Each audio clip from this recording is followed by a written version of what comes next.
We saw the final week of hockey for the Bruins. We've got 2 playoff tune-up games coming up for the Celtics. First week of baseball's in the books, and your Red Sox are ready for opening day at Fenway. And we've got it all covered for you. Hi, everybody. I'm Butch Stearns. Welcome to Fox 25 Sunday Night Sports Wrap. Let's start with the Red Sox, shall we? Pretty successful first week, but it ends with a whimper in Toronto today. But don't blame it on Stephen Wright. Would David Price have pitched any better today? Stop with that, will you? First inning, bad defense. Xander Bogaerts decides to throw Pedroia instead of keeping it himself, and Petey airmails it. The run scores, 2-zip. Pedroia not happy that his shortstop didn't keep the ball. Jays starter Marco Estrada was dominant, activated off the DL before the game. He threw 7 shutout innings. He struck out 8. He got Chris Young and Mookie Betts both twice. His changeup is nasty. Wright was nearly just as good, though. First Sox starter to pitch into the 7th this year, but also the first Sox starter to get a loss. He gives up just 2 runs on 5 hits, and he struck out 5. Bogaerts' tying run at the plate in the 8th. Darwin Barney stops the rocket and finishes the 5-4-3 double play. Ouch. Bottom half, Josh Donaldson, gone.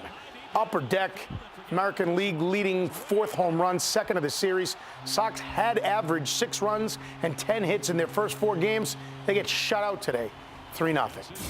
So, David Price goes in the home opener tomorrow. Will he be better at Fenway than he was in Cleveland last Monday? If history matters, he might. In 11 previous starts at Fenway, Price is 6-1 with an ERA of 1.95. Those are his best numbers in any American League ballpark. But this is, of course, his first Fenway start, pitching for the home team. And he's pumped and jacked about that. To throw opening day, period, in any ballpark is always a very exciting time. And then to get to throw the home opener for us, in my second start, that'll be very exciting. I know opening day in Fenway is it's like a holiday. So for me to be able to get that game, I'm definitely very excited to have it. 2:05 first pitch, 1:30 the ceremony start tomorrow, Sox and Orioles. 9:30 tomorrow morning at the Garden, the Bruins are having their final media availability, but they're only confirming that players will be available to speak. They're not confirming whether management or coaches will talk. These days are always a blast. Clean out your lockers, ask about what went wrong, will the coach be fired? Oh, yeah. All those questions on the table now since Bruins are not going to the playoffs for the 2nd year in a row. Hard to understand how the Bruins could play so poorly yesterday after playing so great Thursday night at home against Detroit. As our Courtney Fallon explains, inconsistency has been the only thing the Bruins have been consistent about all year. It's been an unrelenting pattern for the Bruins all year, being inconsistent. But why? There's games where you look back and you think maybe you can do a little bit more, and this is one of those games. It's unfortunate that we came out and played the way we did, but this group, we battle hard. It's disappointing. I mean, there's not much I can say here. I think you guys all know the answers, and that's about it. It wasn't a lack of effort that buried the Bruins down the stretch for a 2nd consecutive year. Maybe this roster just wasn't cut out for a playoff run, wavering between wanting to rebuild around the old and playing with the new. But who's to blame? Claude Julien might be taking the fall for this, but should he? It's not my decision, to be honest with you. And I've said that a million times. Claude's been the best coach I've had, and it's definitely not on him. It should be on us. As his system is there, the game plan is there, and it's about us executing, and we didn't do that. So it should fall back on the players. If a couple of days from now they decide to fire the coaches, what would that feel like for you guys? I assume that would be a bad feeling. I'm not talking about. I'll stop you right there. I'm not talking about that. Sorry. I'm going to stay away from answering that. I'm going to deal with that kind of stuff with the upper management. You can bet upper management has already had their discussions about Claude's future. We should know the answer to that very soon. Courtney Fallon, Fox 25 Sports. Thanks, Courtney. Been 5 years of disappointment since the Bruins won the Cup 2011 at different levels. 2012, of course, they lost at home in the first round, Game 7 to the Caps. Then they got to the Stanley Cup Finals, but were overmatched by the Blackhawks the next year. But the last 3 years, out in the second round and missing the playoffs for the last 2 years in a row. Tom Lydon joining us now. A little change here. You're in the hot seat. It's like the old $20,000 pyramid, right? Would you like to give or would you like to receive? I came prepared with notes today. I know when you're in this seat, you got to have information. All right, then I want to receive, okay? We just saw that it's been a trend. The Bruins have missed the playoffs 2 years in a row. Since they won the Stanley Cup, it's been pretty much downhill after that. Will Claude be fired this week? Should he be fired? What are you doing? Yes and yes. And the point is this. I mean, do you wait for it to happen a third time? If they didn't learn their lesson after 2015, they know now.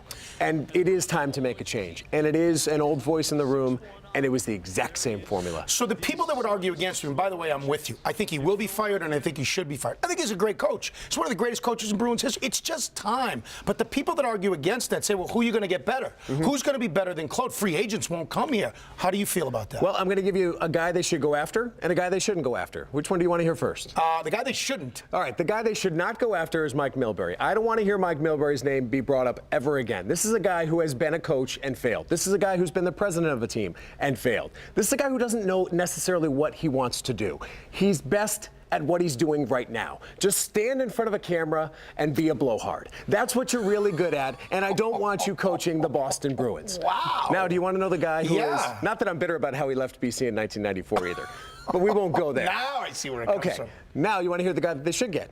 Bruce Cassidy, because the players, the young players know Bruce Cassidy. Don Sweeney knows Bruce Cassidy. You can call him Bruce, you can call him Butch, whatever you want to call him. You'd probably call him Butch, which makes a lot of sense. This is a guy who can move up the ranks. He knows the young players. He's ready to be a head coach. He knows the Bruin system, and the players would respond well to him. So I gave you someone you shouldn't get and someone you should get. I'm going to throw out a wild card, John Tortorella. I don't want the next Bobby Valentine coaching the Bruins, so I'll just throw the name out because it came up on the radio this morning. That would be his 5th NHL team that he would coach, and I'd just like to see him stay where he is in Columbus. He'd be good for a soundbite here and there, bad for the team overall. Going to be interesting to see how it's handled this week with the Bruins and with opening day tomorrow. Perfect segue to the Red Sox. What have you learned about this Red Sox team after 1 week of baseball? Well, it's great when you have everything work like it did in Game 1. You got the ace go 6 innings and he strikes out 10 guys and the bullpen lines up perfectly and they all do their job. But then all of a sudden the flaws become a little bit more apparent. And you see the holes in the starting rotation, which we knew coming in. You see that guys maybe aren't as good the second day coming out of the bullpen as they were the first day. You start to learn a little bit more about who needs a little bit more rest. And then Mookie, a little bit of concern. You know, Mookie had a good first game, but Mookie's in a bit of a slump right now. I think 1 for 21 coming home for the home opener. So that's a guy who needs to kind of kick it into gear. Same with Xander, too. Here's a couple of things I learned after 1 week of baseball. It's just 1 week. And they've won a series and split a series. So they haven't lost a series yet. But as they start a 10-game homestand, yes, the starting pitching beyond Price is still the biggest problem. But guess what? It's a bigger problem for the other teams in the division. That was Toronto's ace the other night, Stroman, that ended up giving up the game there. The other thing I think we realized, we talked a lot about this in our preview, the Red Sox best players are their young players. Young players aren't necessarily carrying them. Hanley Ramirez, David Ortiz. So this lineup can be relentless. I think we're in for a good summer with this team. And I do think it's good that they go through that first 5 games and they come back with a winning record. You know, to go on the road, bad weather conditions, and to go to Toronto and beat a team that many people think are going to win the American League East again 2 out of 3 games and basically have them on the ropes before the 3rd game is even played, that bodes well. So that's a good sign. You got David Price pitching tomorrow. Should be fun. We're going to come back and we're going to talk Celtics, but one more thing about the Red Sox. What surprised you so far on this road trip? Anything? Anybody? Yeah, the fact that neither Kelly, Porcello, those guys were able to go out there and do better than what I thought they would do. Porcello got a win, hung in there, gave up 2 home runs. Okay, I'll stop. We know. He's Tom Lydon. We'll be back to talk Celtics in a minute. We'll also talk Masters. Jordan Spieth trying to go wire to wire. He came into Sunday at the Masters with a 1-stroke lead. Could he get the job done? Stick around. Much more to come.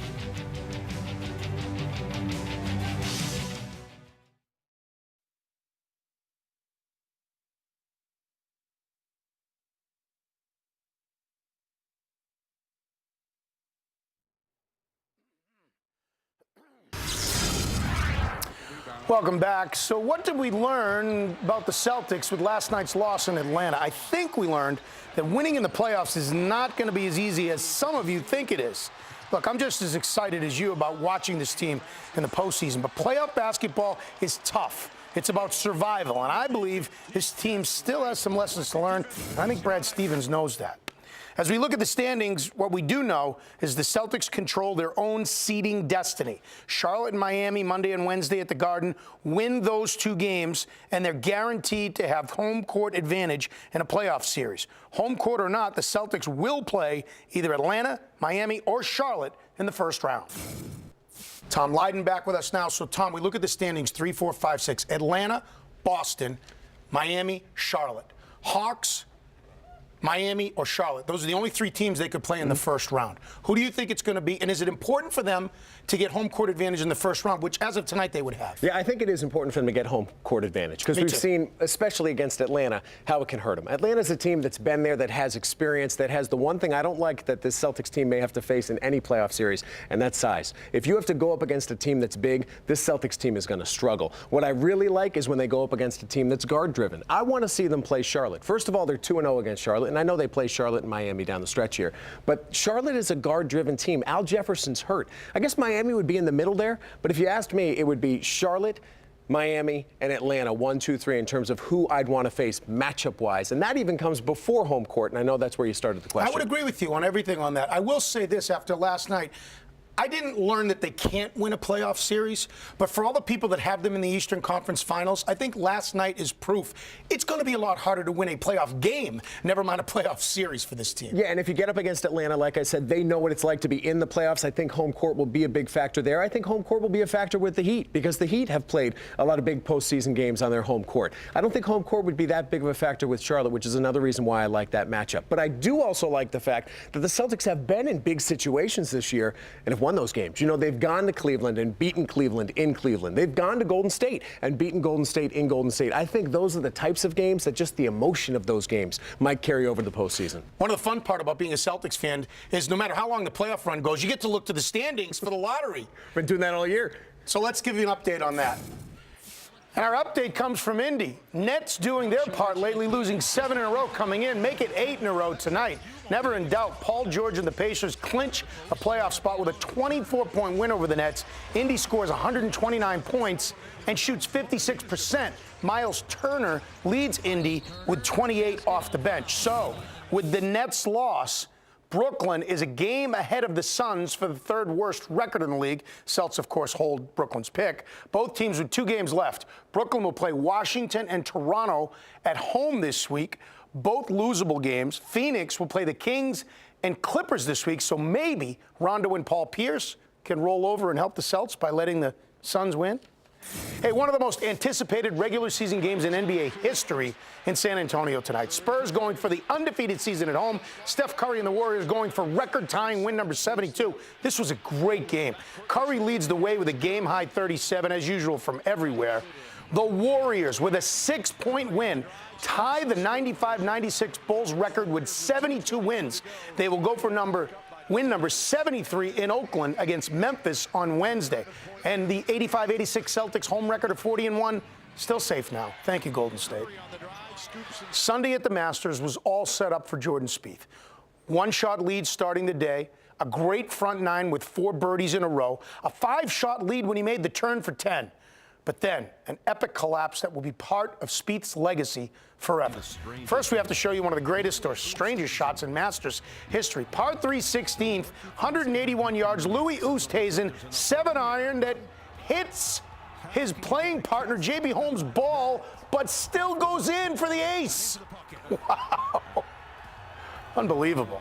Now to the finish. 28-year-old Englishman Danny Willett. He was 5 shots back with 6 holes to play, but he did his part. He birdied 3 of his last 6 holes for a 5-under 67 on the final round of the Masters. But the real story is Jordan Spieth. He hits amen corner and leaves praying for forgiveness.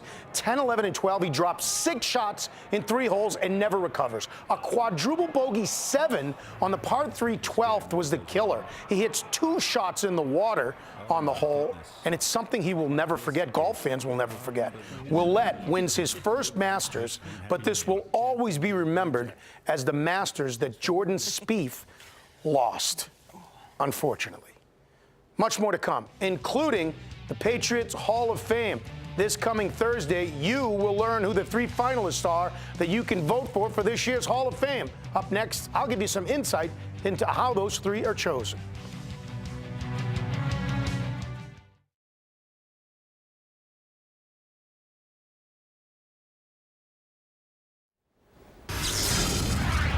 Remember the group of Patriots fans are trying to sue the NFL to get the Pats' lost draft picks back? Well, they lost. A U.S. District Court judge throws the claim out immediately. The fans were seeking an injunction that would have given the Pats their first-round pick back in April's draft until the case was heard.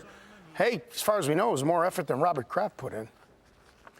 This past Wednesday, the 24 of us who were on the Patriots Hall of Fame nomination committee voted for the 3 finalists that you will be able to vote for this year's Hall of Fame. In that room were writers, broadcasters, and several current Patriots Hall of Famers who talk about what it means for them to be in the Hall.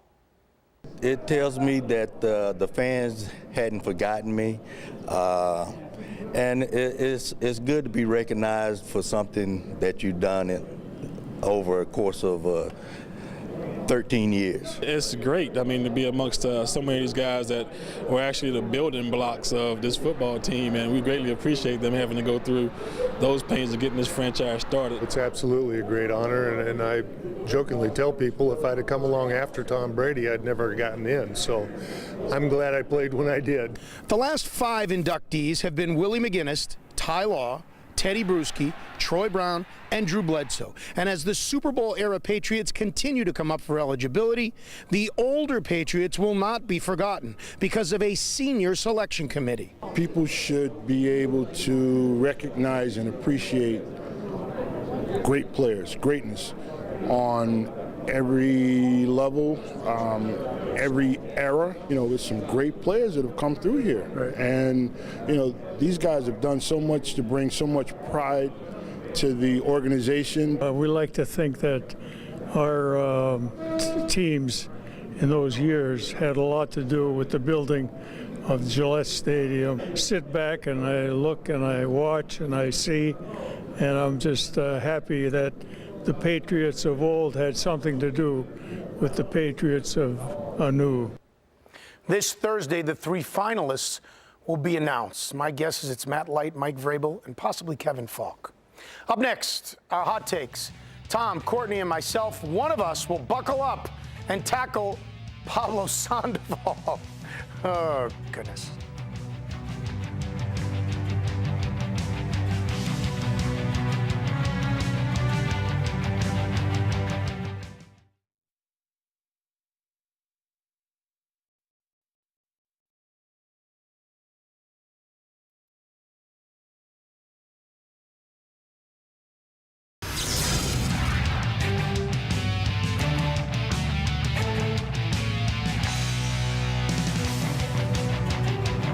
Time for our hot takes now. Our Courtney Fallon kicks us off.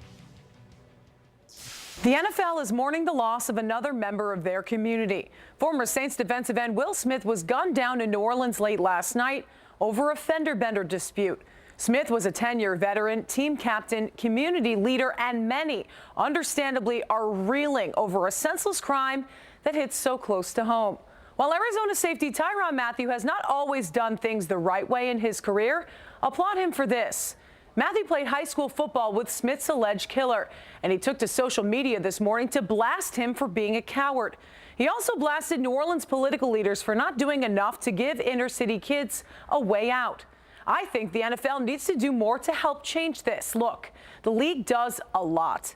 They support community-wide programs, and they urge their teams to be good corporate citizens. And while it's not their job to solve all the problems of the cities that their teams play in, they can have a huge impact in making a difference. Their players are role models, and many of them grew up in these troubled areas. Trust me, the kids will listen to them.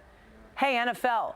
Demand more of your time, money, and resources to rebuilding the inner cities, and maybe kids will pick up footballs instead of guns. With the Bees eliminated, there is anger, and then there's symmetry. Sadly, we're somewhat accustomed to it because the same thing happened last year. The first reaction of the Bruins elimination is pure disgust. You don't have to ask, how did it happen again? Because we saw it unfold all year. They couldn't win at home. They never stepped up in a big situation. And with their playoff fate in their own hands yet again, the Bees crapped out. Just sickening. And then you realize you won't have any playoff hockey to raise your heart rate.